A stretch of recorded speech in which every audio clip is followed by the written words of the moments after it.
That's enough politics and economics for now. Let's do some of the fun stuff.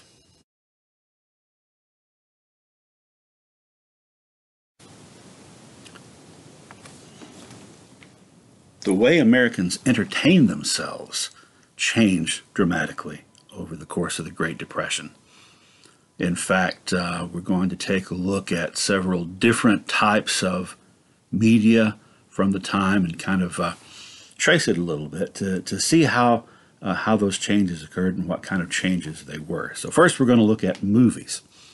Remember, the Depression started in late October 1929. So it was only at the very end of the year that things started to go really, really wonky. For most of the year, it had been kind of the capstone of the Roaring Twenties. And that really shows in the most popular films. So what I've got here are posters from the three top movies of 1929 by box office. And all three of them are musical comedies. They're all kind of fun and zany, that sort of is in keeping with the image that we have of the Roaring Twenties. Gold Diggers of Broadway. You can't get more 1920s than that. And this one film, The Cockeyed World, is particularly interesting. The plot is there are these two Marine sergeants who are very competitive, and the movie follows them from different places that they are stationed, and in each place they're competing over one of the local girls. And if you'll recall our discussions about the Marines and U.S. foreign policy in the 1920s and into the 30s, you'll know they were stationed in a lot of different places. Films that were released in 1930, the first year that the Depression was in full swing, were probably in production in mid 1929 or later into the early part of the year of 1930. So there are still some remnants. If you look at the top three films, some remnants of that 1920s attitude. The fact that the number two film was called Whoopee, starring Eddie Cantor, a famous singer from the time, and it is one of those kind of zany romantic triangle movies like the other musical comedies that topped the charts the previous year. Then the other two films, the number one and number three respectively, are a bit more serious. They are World War I movies, the movie version of All Quiet on the Western Front, and then there was one called Hell's Angels that was about airplane pilots, the aerial war in World War I. So, getting a little more serious. While things were getting a little more serious so far as the main offerings at the cinema, comedy was changing as well. It wasn't getting more serious because it's comedy, but the things that people laughed at, that people found funny, were changing. Now, part of that was from the fact that by the late 1920s, you had sound movies as opposed to the silent films that had dominated for the previous 20 years or so. So all the great comedians of the silent era were really good at physical comedy, something that you can show and not tell. But now you've got sound, so wordplay, clever lines and jokes become a thing. And that is helpful to these guys, the Marx Brothers. But there's another element, and I'll be getting more into that on the next slide. But for now, talk a little bit about the Marx Brothers. You'll notice Horse Feathers says it stars the four Marx Brothers. There were actually, gosh, I think there were 6 brothers altogether. Marx was their name. They were originally from Manhattan. They were I think their parents were Jewish immigrants who had come over during that new immigrant wave. Three of the brothers were kind of the core of the comedy group. You had, and these aren't their real names, Groucho, Harpo, and Chico. And then they had a fourth brother, Zeppo, who was kind of the straight guy. He didn't have any funny lines. And he was sometimes replaced by another brother that they called Gummo, who did the same thing. So Zeppo and Gummo, not really that famous because they were kind of bland. But the other guys became a big hit.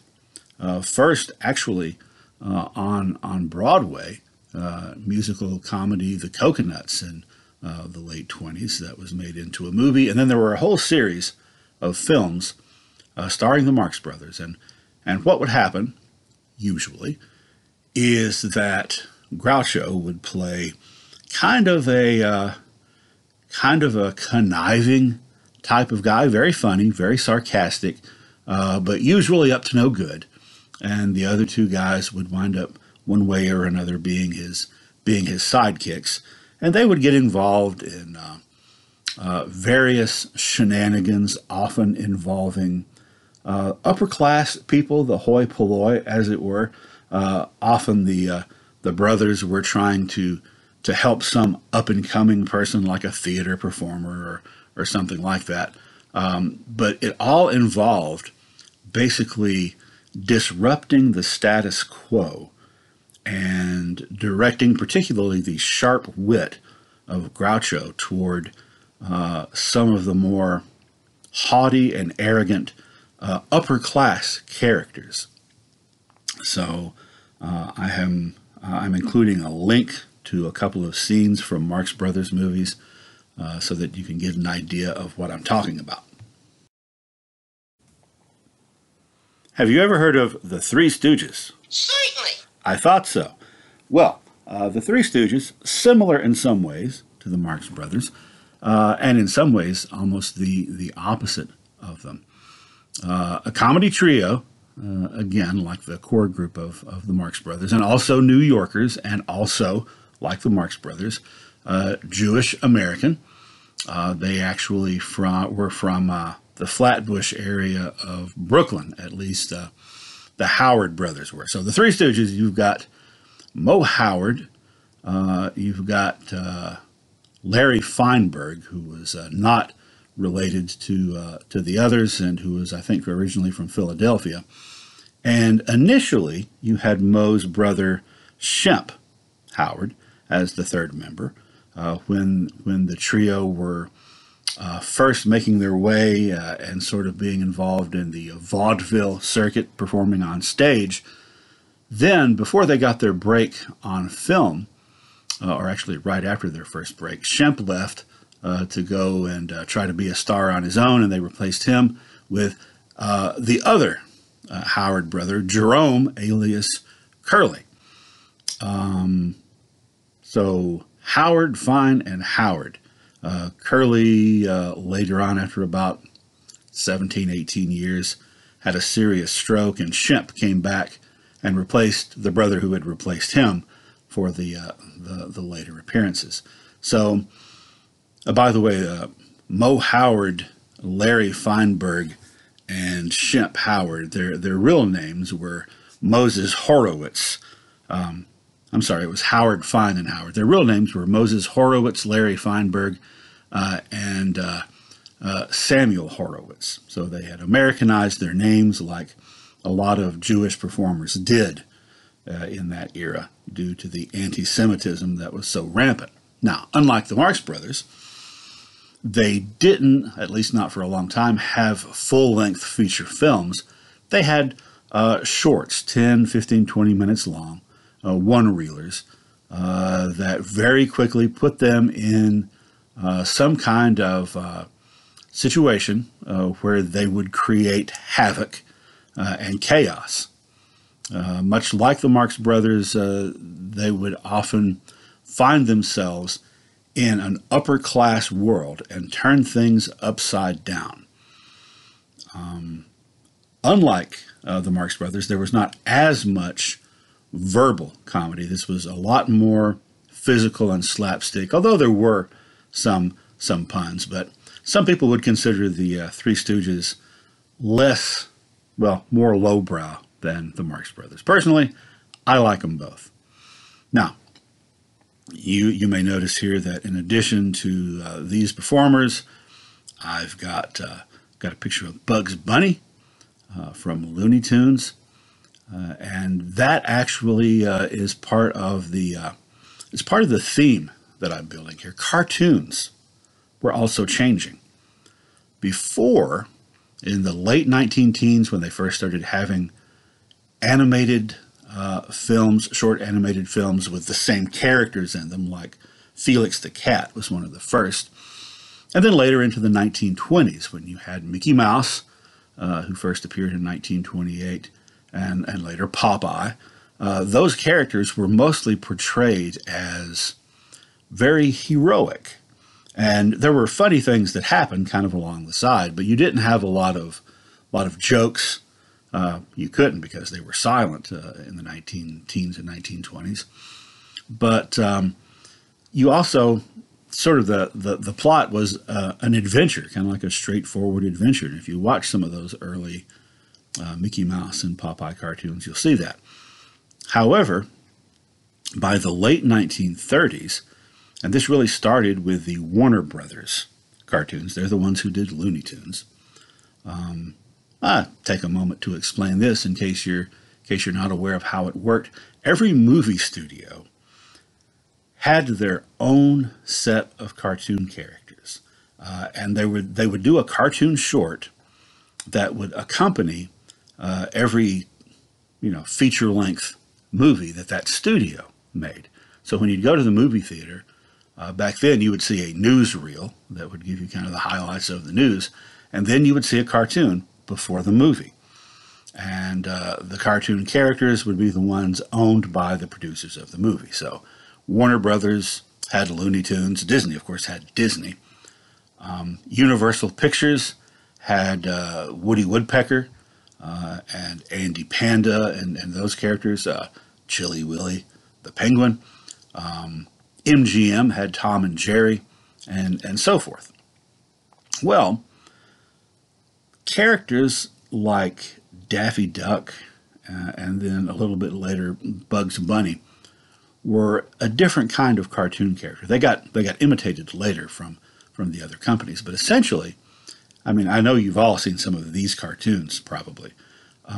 Bugs Bunny in particular, a wisecracking rabbit with a Brooklyn accent. So even though the cartoon might take place out in the woods or up in the mountains, basically you've got an urban working class rabbit, as shown by his accent. And he does the same kind of things that the Marx Brothers and the Three Stooges are doing. That is, he basically he is a trickster character. He is being attacked, usually, by a hunter or something.